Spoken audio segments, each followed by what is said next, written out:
Estem a Casa Almirall, que és un establiment de begudes fundat l'any 1860. I el que el fa especial, en un moment donat, no sé, és molt ambigu el concepte d'especial, però especial és el lloc en si mateix.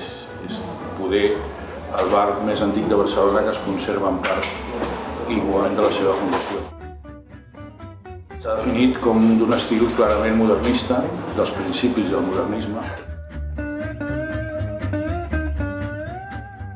Les làmperes, menys aquestes d'alabastre, que són fetes nostres, dissenyades i fetes nostres del 2000, l'altre són les làmperes originals.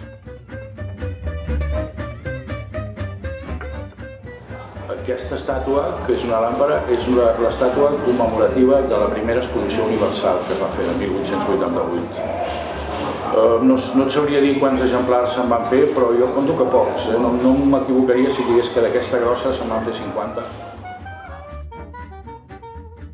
Hem vist canviar molt el barri, han desaparegut moltes coses, n'han aparegut de noves. Nosaltres i la ferreteria que hi ha una mica més avall som els comerços que fa més anys que estem aquí, que quedem, perquè tot l'altre. La conservació d'aquesta sèrie de locals que per mi són importantíssims.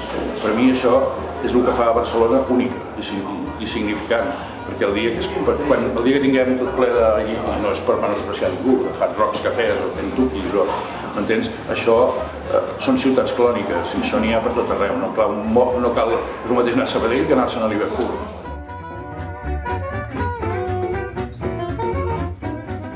Jo he vist aquí personatges, he vist el Mick Jagger aquí sentat en una taula d'aquesta. Pel·lícules se n'han fet aquí un fotiment. D'entrada ja se'n va fer una que era una mica paròdia, que era una cosa que es deia no tallis ni un pèl, amb el Pepe Rubianes fet de camarer i tota la basca.